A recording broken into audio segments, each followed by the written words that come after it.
It is now recording to the cloud. I'm not going to keep that going, but I'm going to take the virtual off.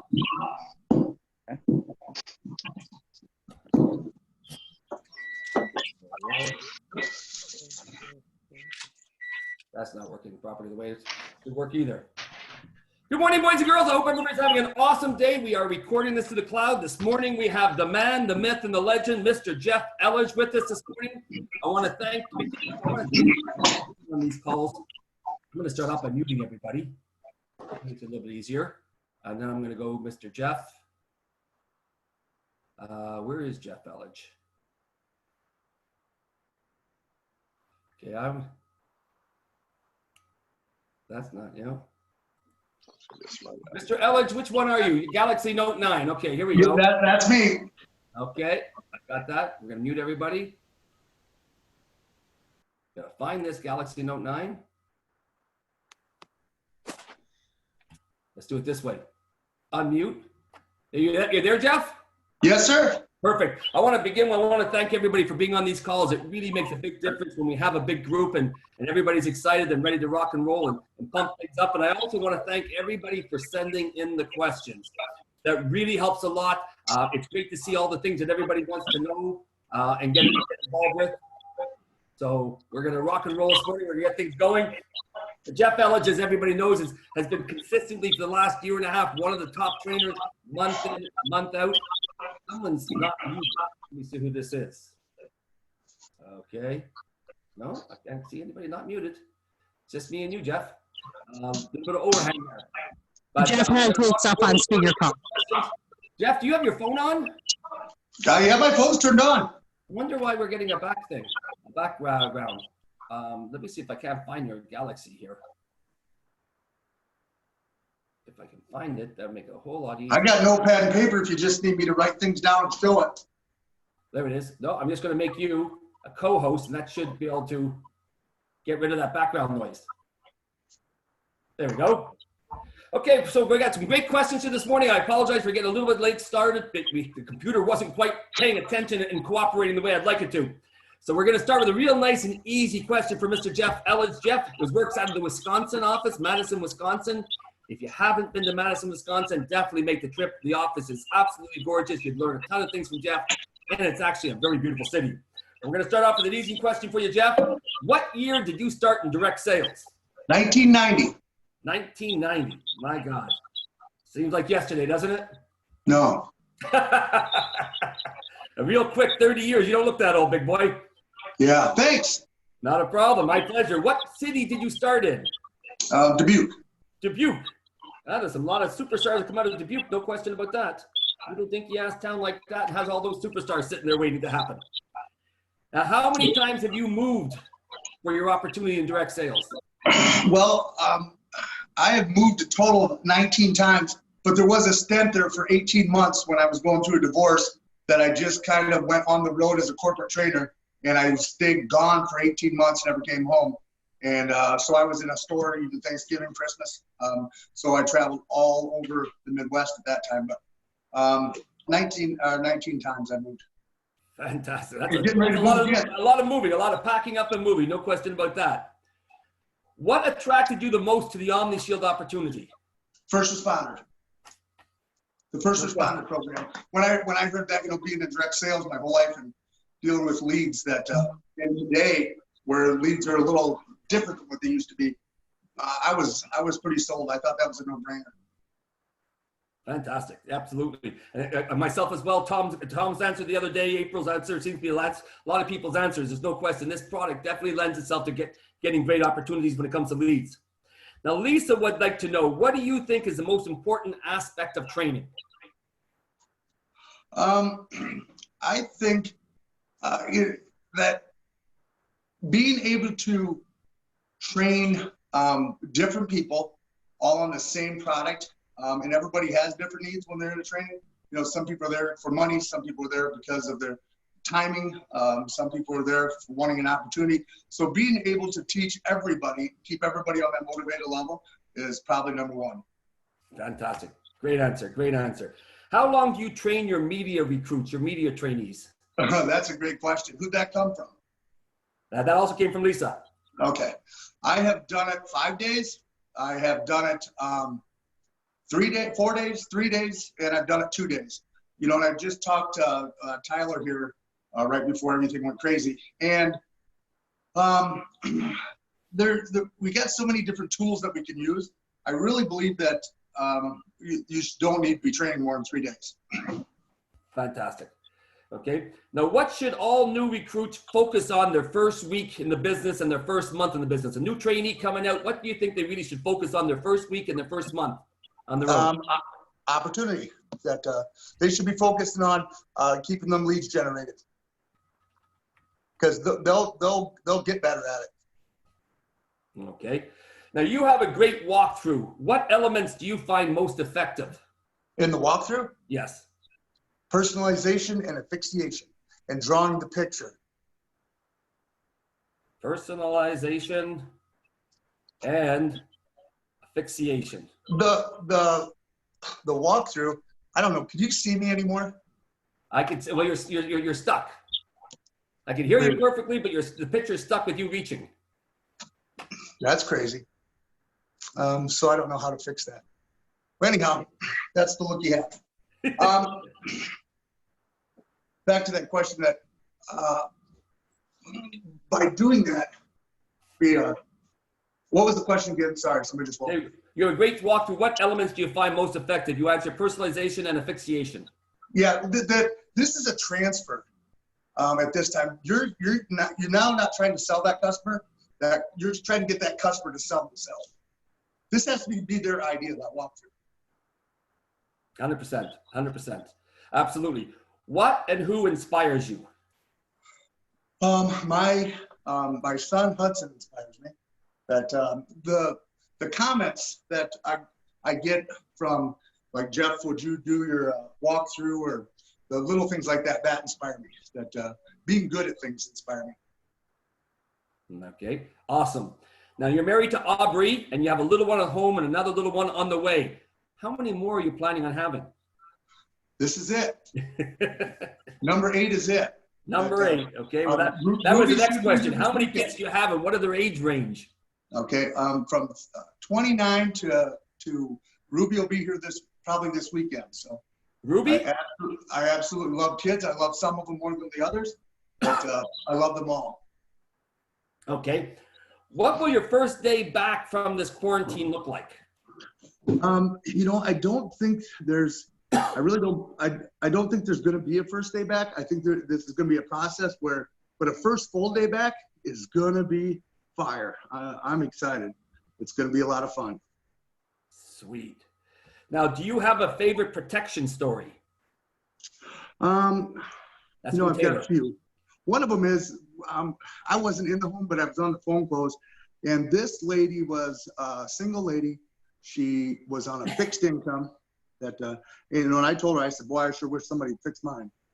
And, but she just wouldn't roll. She wasn't going to get protection. It was just herself and so forth. So we tried everything we could.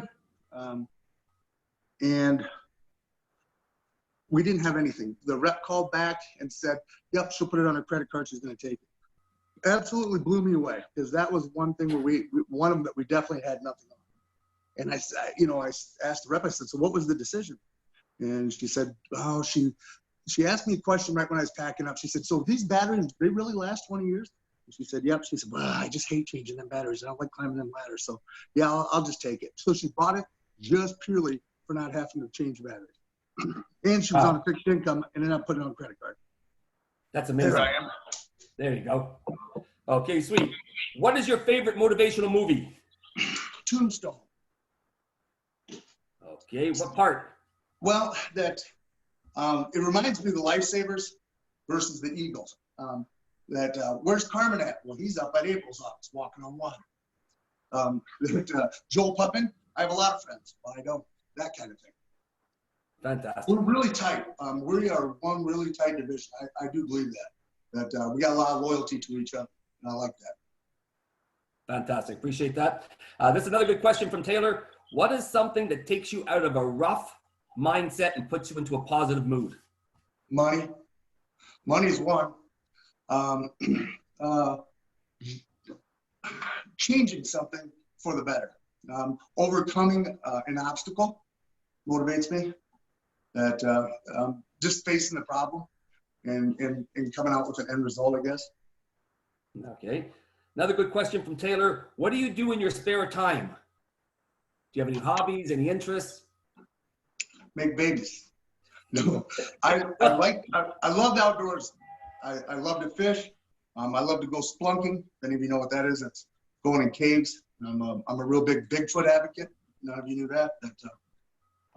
Those kind of things. I like the outdoors.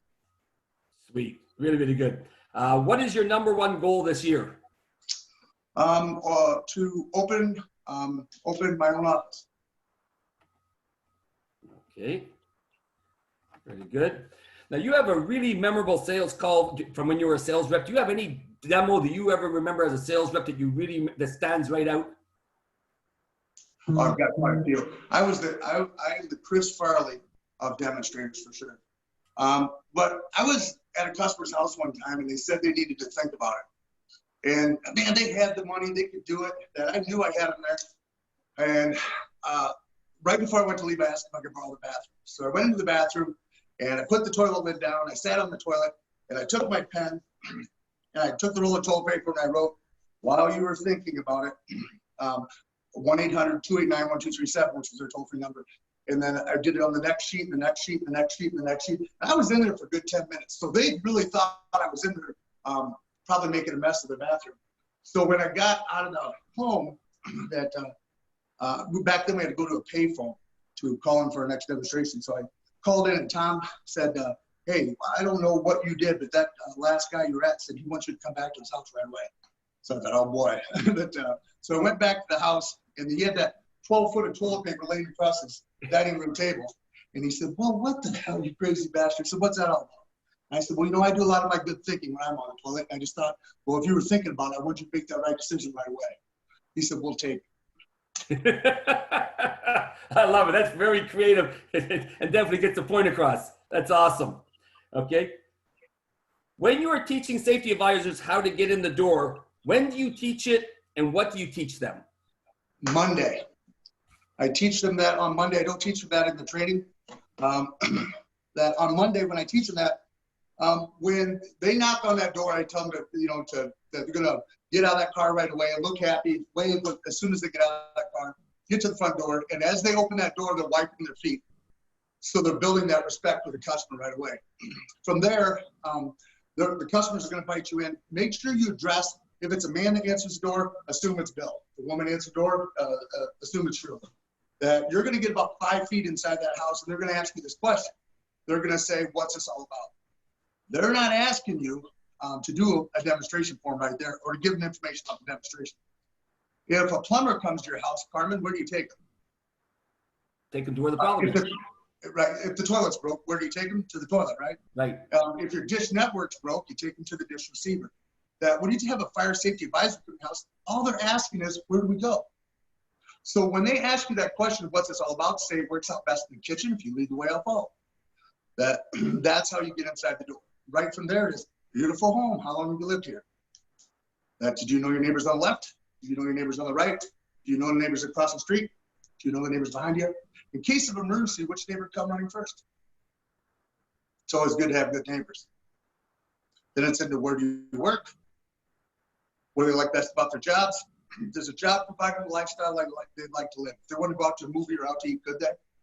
And then they talk about where's their favorite place to eat. That really calms people down because people love to talk about food. Then the last thing is what do they do for fun? And make sure to ask both customers the questions. At that point, they're going to be able to see which customers are going to be the ones that are the talker of the bunch to start with anyhow, and which ones are going to have to work on. But from there, I mean, the get in is really easy. Look presentable, number one.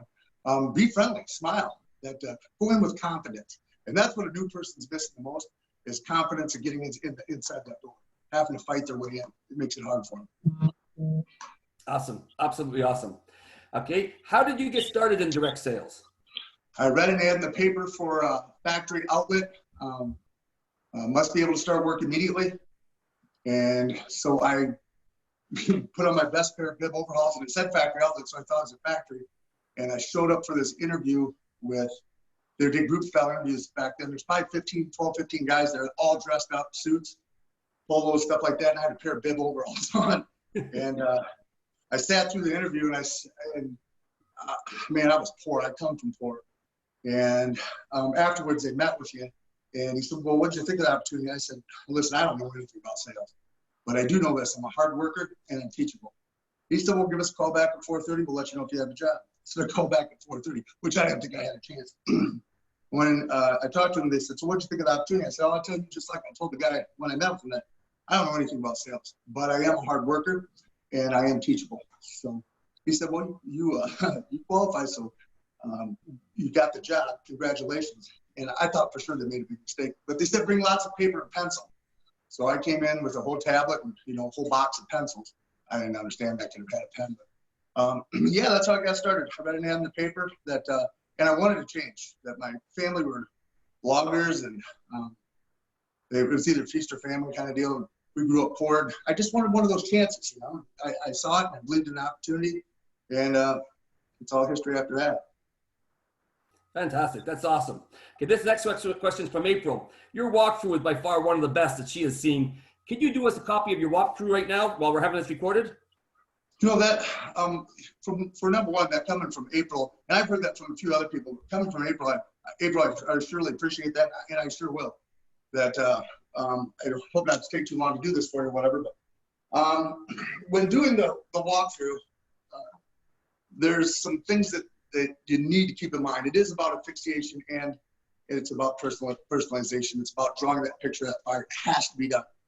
That I know a lot of representatives, advisors go out there and say, man, I had that. Did you have them in the walkthrough? Oh yeah, they were answering all the questions.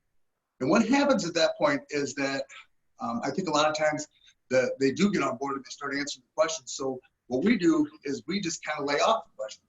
You should go through questions in that walkthrough until you have an objection.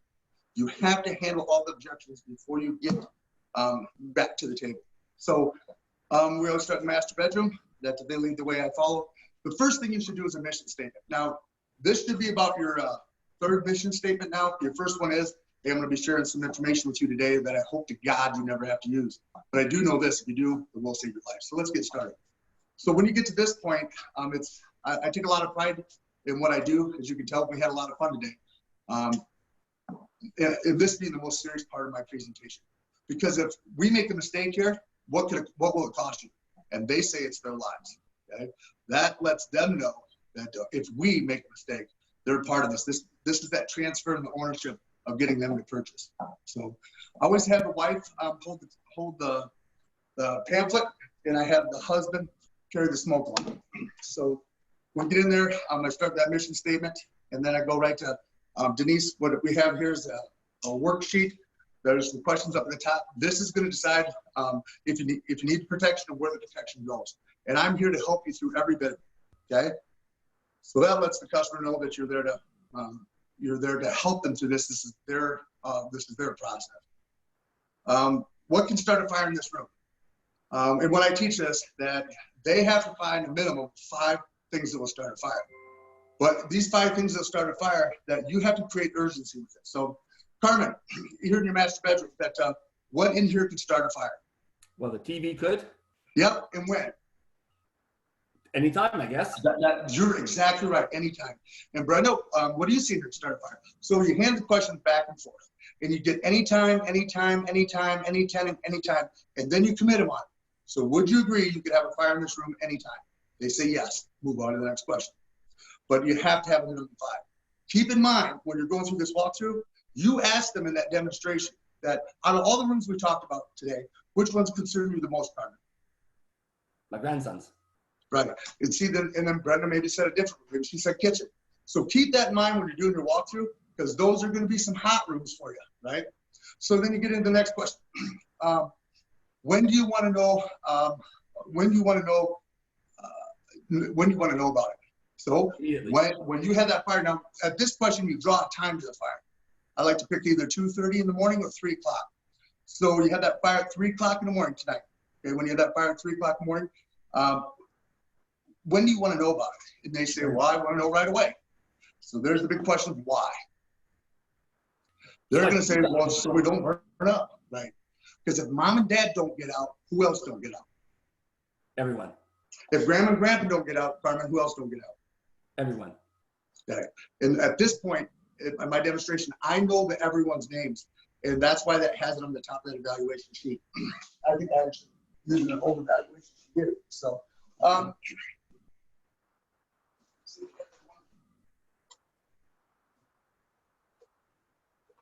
that's crazy. Well,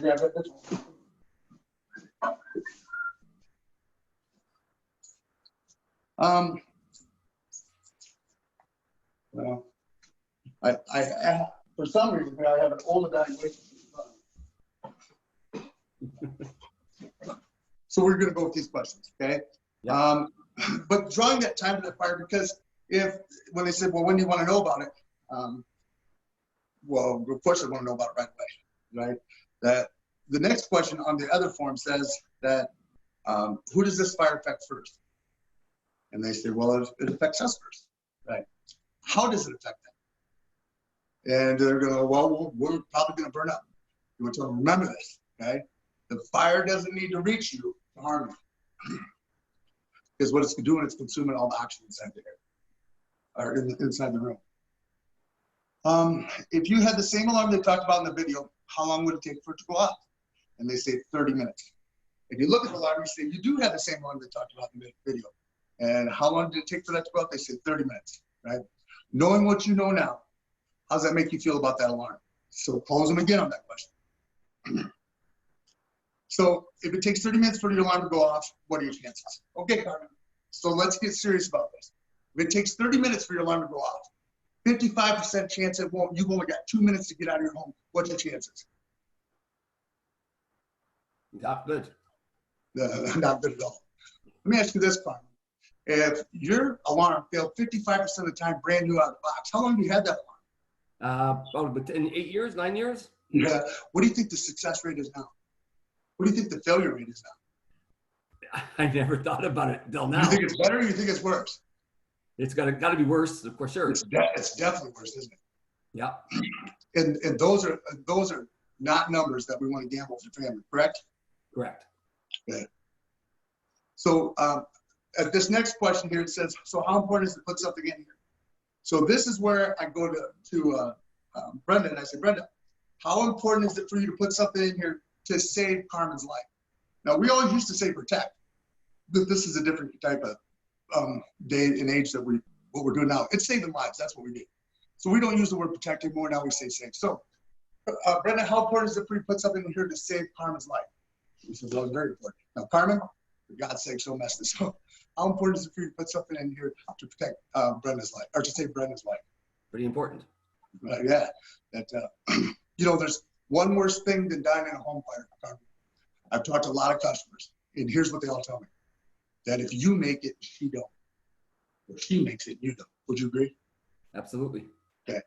Reason why we use that in there is because people won't get protection.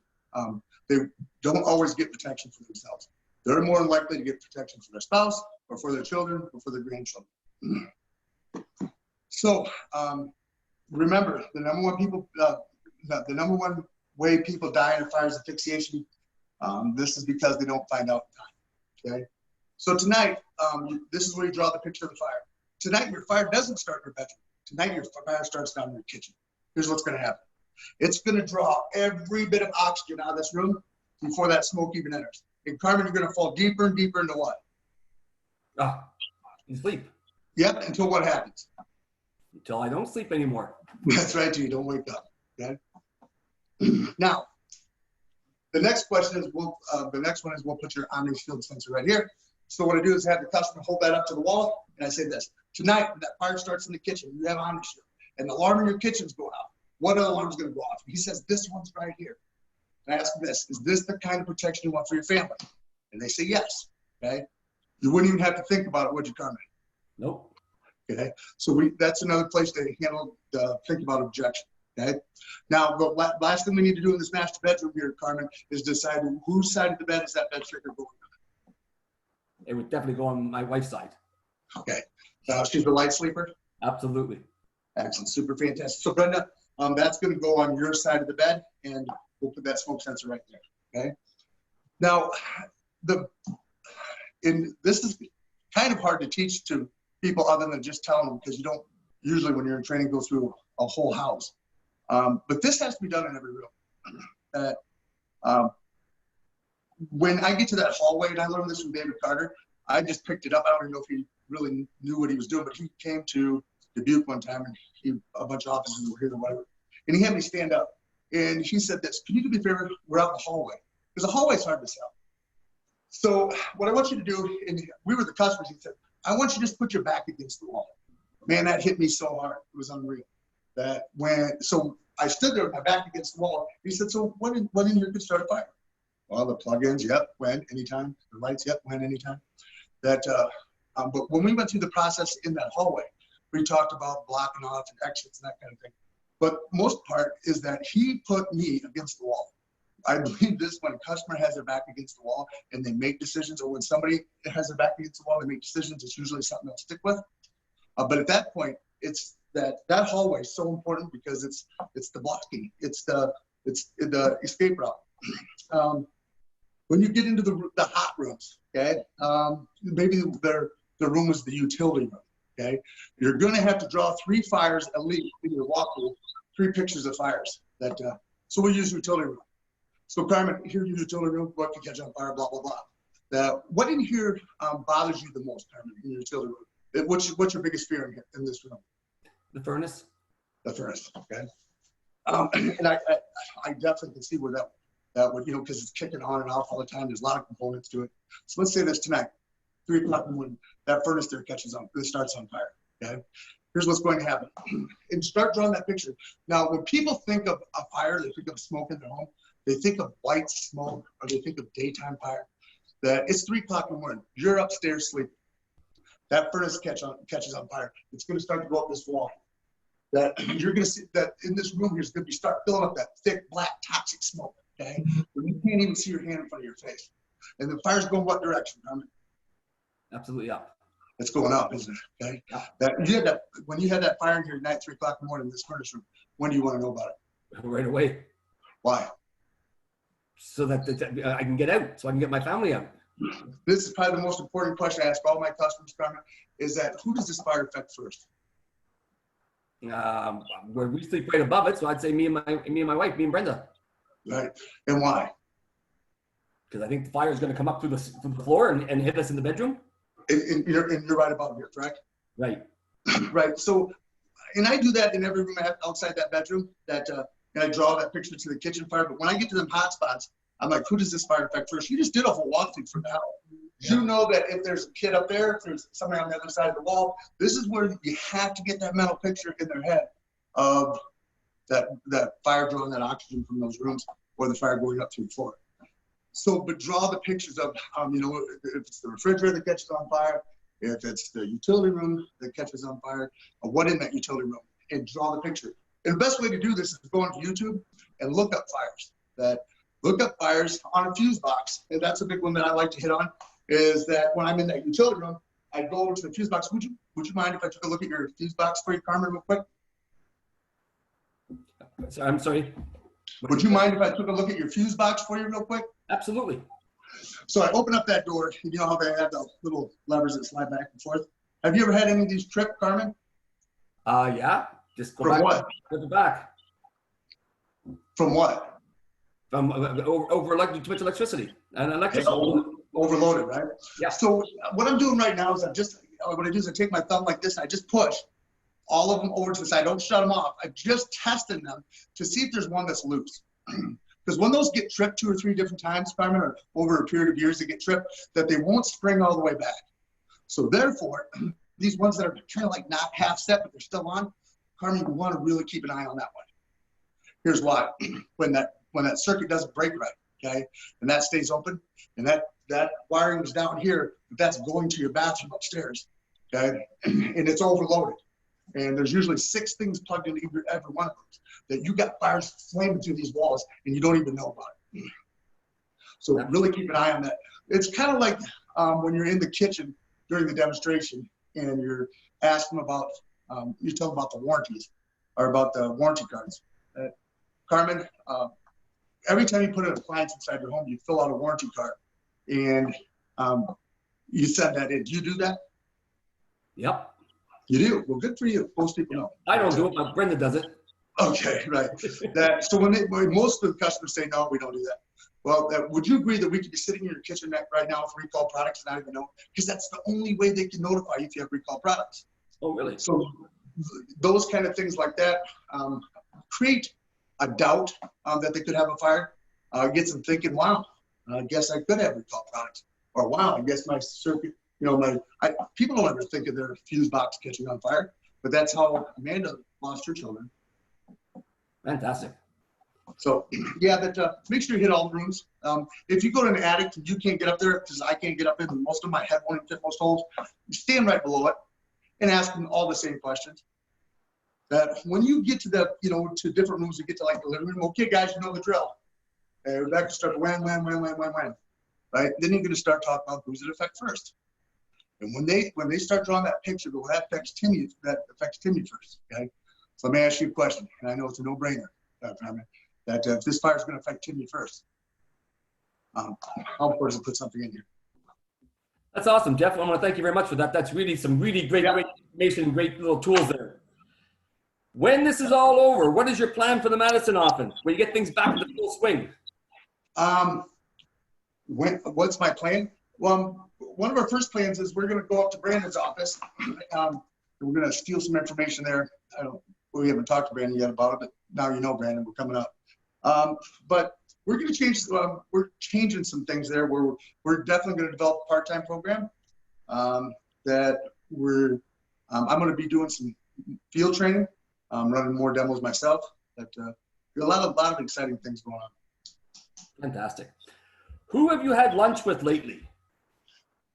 Hudson, my son. Okay.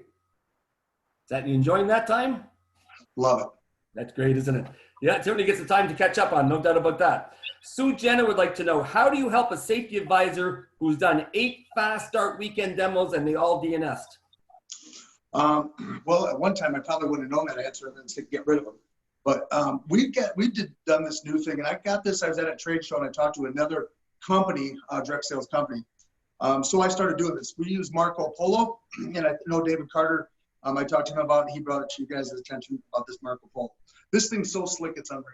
So when you check them out on the training weekend, that first demo that they do is a Marco Polo demo. So they set their phone up just like I have it here, and they're going through the whole demo. You don't see the customers, you just see the advisor going through. You can hear the questions. So you're basically live time, or you can watch it right later and review it.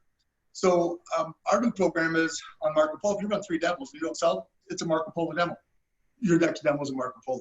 So if you can't be in the field, there's no better program than that. We've done things with Dirk Reeves where Dirk's like, man, that even good hitters like him, once in a while they'll run into a little slump. And he's like, I just don't know, Jeff. I'm like, just send me a video. And it was one conversation that took about 1 minute. He's like, oh, okay, fix the problem.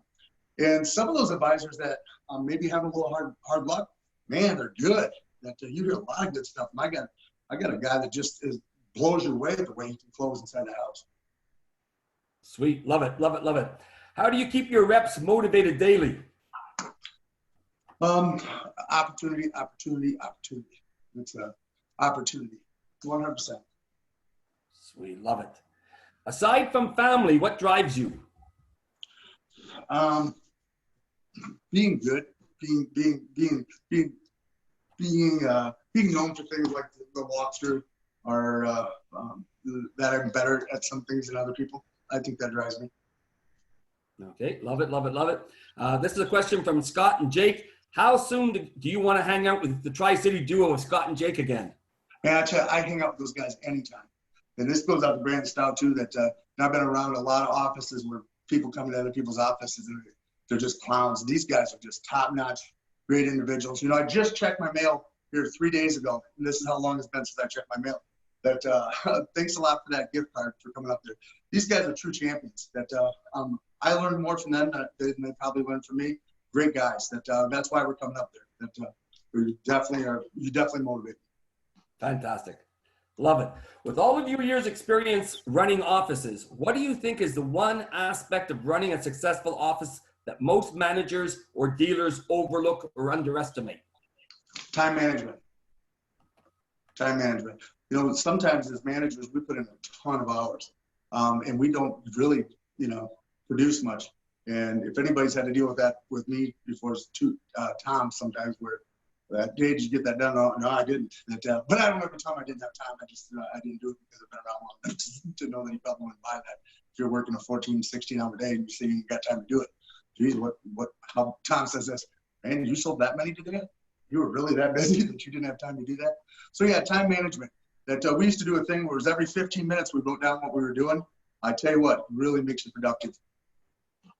Fantastic, fantastic. This is the question that I liked. Now you opened the Madison office from scratch and it went like fire. It just took off. That first month you guys were smashing over 400. And it slowed down a little bit for about 2-3 months. And then you guys picked it up around Christmas again and really started getting it back up to a high level. If you can go back to when you first opened Madison, what would you tell yourself to concentrate on keeping that start high and amazing? 100%. It was opportunity. You know, when I first opened up, it was such a big opportunity. Everybody had a place that we're just, you know, we're growing. It was that new fire and excitement. It's exactly what Brandon's got going on up there right now. That everybody's moving towards a goal. And I think that's what we fell away from. And that was our slow times for that. Fantastic, fantastic. Now we do a lot of talk about there's 4 real important things that a safety advisor needs to concentrate on to get the true level of success. And one of them, of course, is the warm-up. Then, of course, there's the alarm kill. Then there's the walkthrough. Then there's the close. What one mistake do you think people make in the warm-up? And, you know, Sue Jenna said it the other day in a meeting too, that one of her favorite things is just the warm-up. It's just getting personal to those people. Oh, what a cute dog. That take that time out to not be staged. So, you know, what do you like best about your job? That the little things in there where, you know, your job provides you a lifestyle you like to live. If you want to go out to a movie or out to eat, could you? All I'm doing in my warm-up is I'm asking them qualifying questions. That do you know the neighbor on the left, neighbor on the right, across the street or behind you? I'm finding my first responder who'd come running first. I'm replacing that appointment I lost. Number 2, when I'm asking about their jobs, if it provides them lifestyle they'd like to live, that I'm just finding out if they can afford our products. And if they say no, that good for me too, because we got to recruit. Same thing when we do that recruiting brochure, you know, part-timers in a company make $600 a month, full-timers make a whole lot more. Are you looking for work, Carmen? Yep. Okay, well, good. I'm going to go through and show you everything you've been doing, and we'll cover that at the end. But if they say no, I hold that brochure up. So you're doing good? And they say, yeah. Well, good for you. So that at the end, they can't tell them they can't afford it. Absolutely. Okay, what would you think is one thing that they overestimate or one mistake they make during the alarm kill? Not being convicted enough themselves. That take the time out, safety advisors should take the time out. Bruce brought this to the table. That's Carmen's brother, for anyone who didn't know. That the lie that killed 10,000 children. That really sit down and read that title of that, The Lie That Killed 10,000 Children. And I have a lot of kids and I love children, for real, that the alarms that are on the market today should not be on the market. And you have to be convicted that yourself in order to get that to transfer over to the customers. The number one reason why people don't purchase is because they don't think it's ever going to happen to them. Okay. What's the one mistake you think people make in the walkthrough? That they skip rooms or they skip questions. Okay. Awesome. Absolutely awesome. Kind of like a lot of people on this call probably get this, you know, that when you pulled 7 dirt pads and then you had every question perfectly, you know, did you know that was there? If you did what you wanted there, did you have it out of one today or some other time, which would you choose? You had them right where you wanted them, but it wasn't enough proof to purchase. That even though they answered all 7 questions right, we probably should have took 30 samples. So fantastic.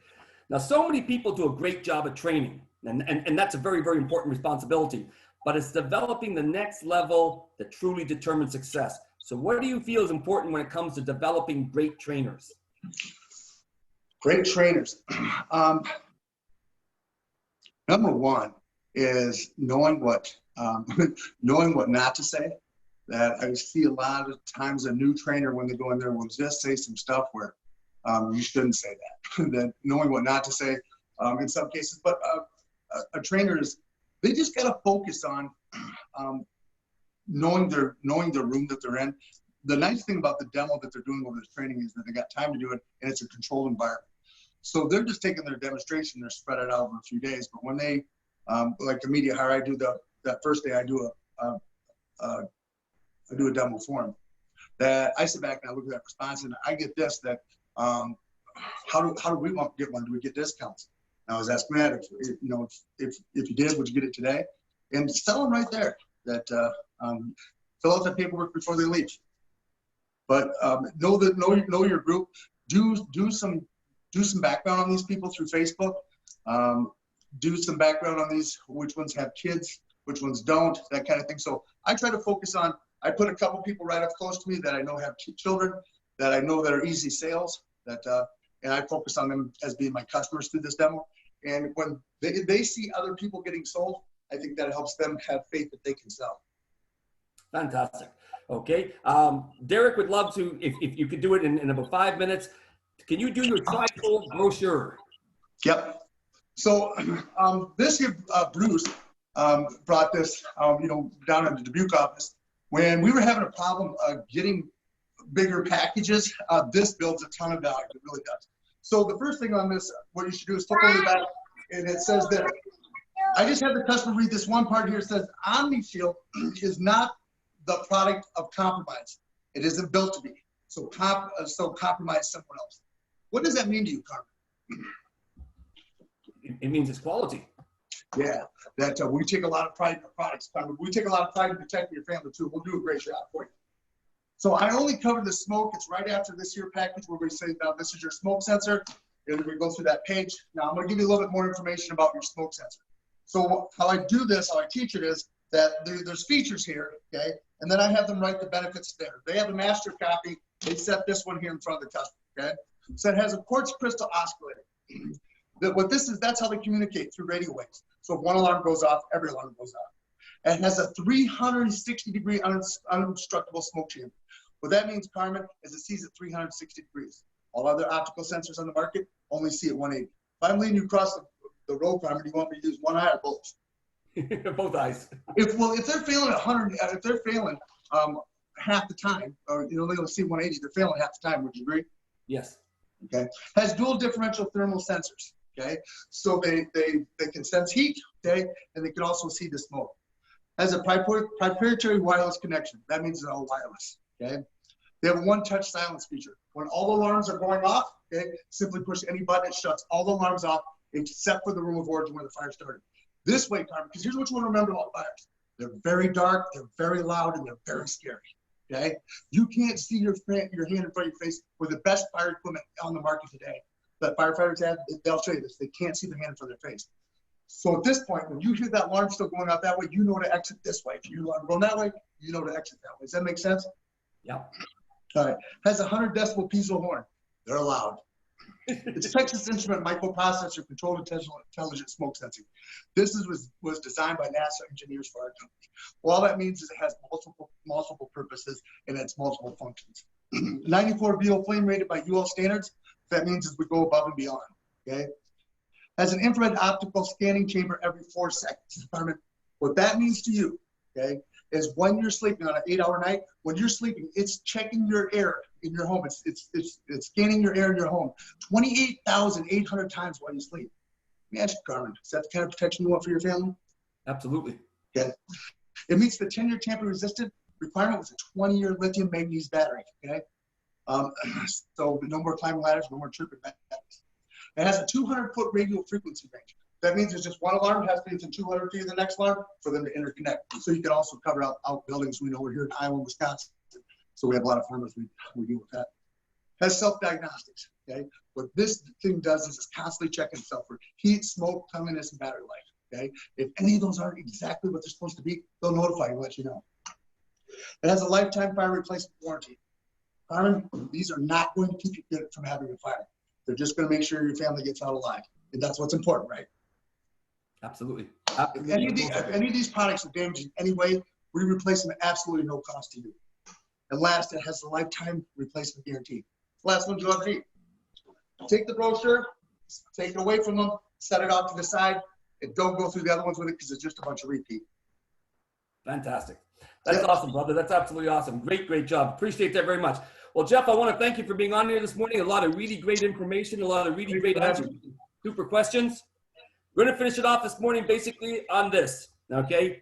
You're going to finish it off. What would you like to tell the International Lifesavers team? Here's something that I've done over this break. And I used to do this a lot, and I think it's my challenge for everybody out there to do. Go back, watch all the David Carter videos again, and at every one of those segments find 3 things that you can improve in everything that Dave Carter does. And not doing it is not one of the improvements. But that walkthrough that I do, I even had David Carter tell me that it's an amazing walkthrough. That I learned that from David Carter, but all I did was just take a few other things and add to it. So yeah, that I would say know the demo. That's awesome. Well, listen, I want to thank you very much for this morning. I want to thank you for being on the call and sharing all that information. We have a global peak training call that's going to be in about 10 minutes. So if everybody, make sure everybody knows what to get on that with David Carter. Today's prize is going to be the 7 Habits of Success. Sorry, of Highly Effective People. It's the CD version. I'm giving 2 copies away today. 3 really a little bit harder questions. As I said, they're going to get a little bit harder, a little bit more fun. Number 1, in David Carter's marketing video, what is Jennifer Smith's address? In David Carter's marketing video, what is Jennifer Smith's address? Number 2, Sue-Jenna's 1 piece of advice for in-home recruiting.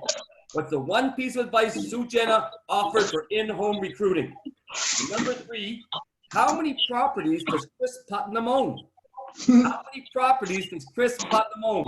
2 copies of the CD version of 7 Habits of Highly Effective People. Really great book, even easier to listen to in CD version. Let's have a fantastic day. Thank you very much, everybody. Jeff, thank you. Awesome job. Thanks for having me.